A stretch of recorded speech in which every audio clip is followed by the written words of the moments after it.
Guys અમારે આ scam થઈ ગયો અત્યારે કોલેજમાં આવ્યો ને એમાં શું થયો એ આ જણાવશે. અમને એવું કીધું કે મેડમ ગોતવા આવે છે પણ એ પછીથી એવી ખબર પડી અમે વોશરૂમમાં જઈને હંતાઈ ગયા પછીથી એવી ખબર પડી કે મેડમ તો એના કામથી હોમિયોપેથિકની બિલ્ડિંગમાં ગયા. આવડો મોટો અમારી જોડે સ્કેમ કરી નાખ્યો. અમે કેવડું સ્ટ્રગલ કરીને ગાર્ડન એક તો ભીનું કર્યું છે એમાં પગ ખેડતા ગયા. એમાંય તે અમારી થાળીમાં ગાણું પાડવાવાળી અમારી ફ્રેન્ડ જ હતી. એણે અમને ફોન કરીને કીધું કે બચીને રહેજો મેડમ આવે છે. તો એનું નામ હું કહીશ. અમે ના નામ નથી કેવું. નામ ન દેવાય કોઈનું, ખોટું છે ને એ લોકો બદનામ થાય. હા આપણે કોઈને બદનામ નથી કરવાના એકચ્યુઅલીમાં. ઓલરેડી બદનામ એને શું કરવાનું, ભલે એ આપણા થ્રુ નથી થયા ને બસ. તો પછી તો એમાં એકચ્યુઅલીમાં થયું એવું કે છે ને એ મારી ફ્રેન્ડે કીધું કે બચીને રહેજો પણ અમે પછી એમાં છે ને વોશરૂમમાં સંતાઈ ગયા હતા અને પછી ખબર પડી કે મેડમ એના કામથી હોમિયોપેથિકની બિલ્ડિંગમાં ગયા છે. અને અહીંયા તો કીચડ એટલું બધું છે ને કે મારા પગ છે આમ બધા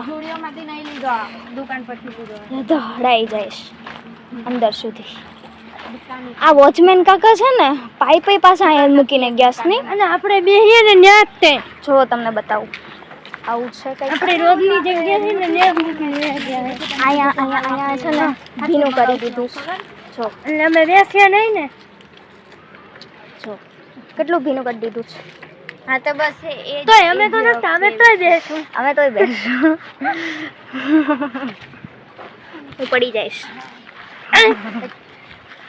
ગાઈઝ તો અમે અમારી જગ્યાએ બેસી ગયા છે. અમારો અડ્ડો છે એક જાતનો. અમે અત્યાર સુધી ચાલતા રખડતા હતા કેમ કે મારી ફ્રેન્ડે ફોન કરીને કીધું કે મેડમ આવે છે તમે બચીને રહેજો. અને ગાઈઝ કાલે મારી યારે બીજો એક સ્કેમ થઈ ગયો. મારી એક બુટ્ટી છે ને ક્યાંક પડી ગઈ એટલે મેં બીજી બુટ્ટી કાઢી નાખી. આ બેન જો શું જોશ ના તો ઘર એ તમારા પાસે જે હોય એ બ્લુ કલર નો છે. મારા પાસે બ્લુ કલર બી છે એટલે ફ્રોક છે બ્લુ કલર નો ટાઈપ. અહીં કેટલા ફટાકડા ફોટા. એને ફટાકડા નો કહેવાય, ટચાક્યા. આ ઈ ટચાક્યા લે રે ભાઈ ફટાકડા માં. આ છે ને કાઠિયાવાડી. તું કાઠિયાવાડી જ છો ને? નથી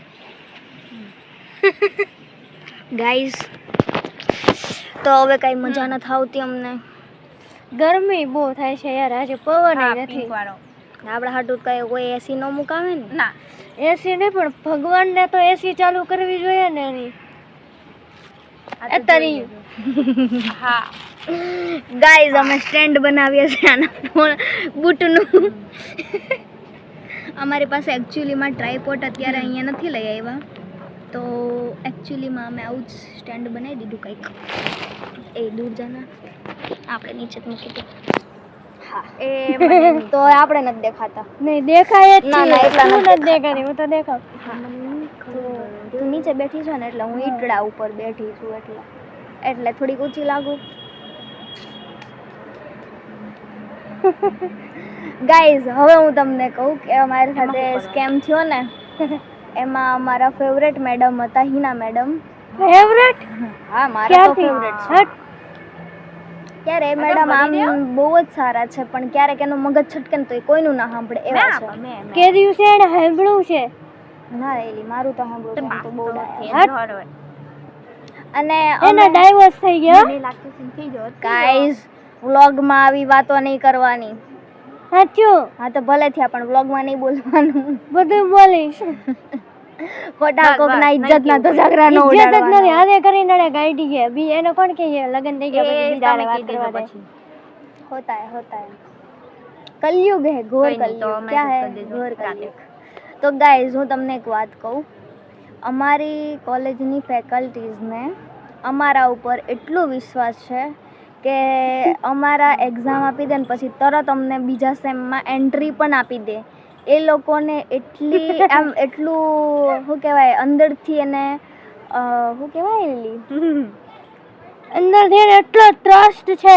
હા ટ્રસ્ટ ટ્રસ્ટ મને કોઈ ઉપર નથી ને એટલે ટ્રસ્ટ છે ને મને એટલે મને ખબર છે. હા એટલે જ મને તે ટ્રસ્ટ નું આમ મારા બધા ટ્રસ્ટ તોડે છે ને એટલે અલી તું સાંભળ તો ખરી.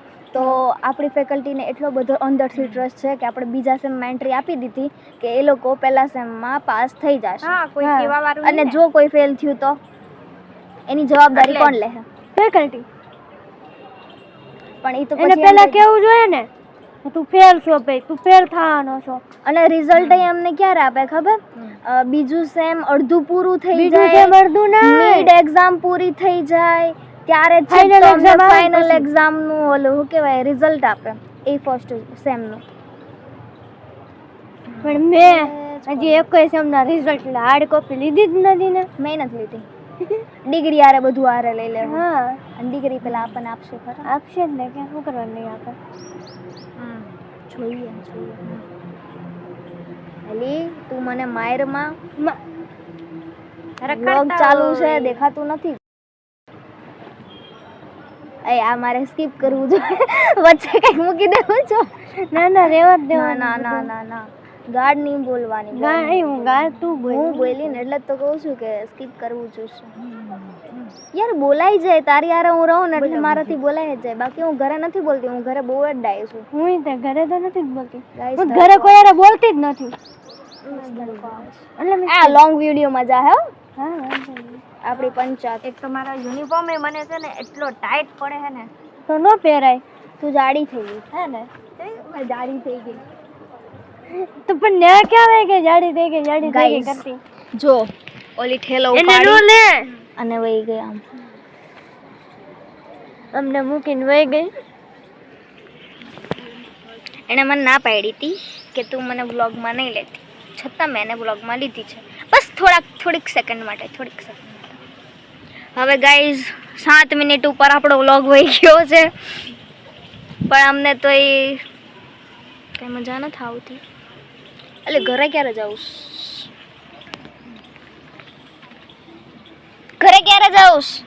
ક્યાં ઘરે? હજી તો વાર છે. આ કાનમાં છે ને ડટ્ટા નાખી દે ને એટલે લોકોને સંભળાતું જ બંધ થઈ જાય. એમાંથી મારી આ ને ઓલી બે એવી ફ્રેન્ડ છે કે કાનમાં ડટ્ટા નાખી દે એટલે મારી બકબક કોઈ સાંભળતું જ નથી. એટલે જ મેં વ્લોગ બનાવવાનું ચાલુ કર્યા છે કે તમે તો મારી બકબક સાંભળો યાર, અને સાંભળજો, સપોર્ટ કરજો થોડુંક. તો ગાઈઝ હવે એમ વિચારું છું કે વ્લોગ અહીં એન્ડ લાવીએ. તો please like, share, subscribe, comment જે બધું આવતું એ બધું કરી નાખજો. સારું તો ચાલો હું મૂકું છું. વ્લોગ આપણે એડિટ કરીને જલ્દીથી આવશે. બાય. સબસ્ક્રાઈબ જરૂરથી કરજો. Thank you for watching. મને રોવું છે.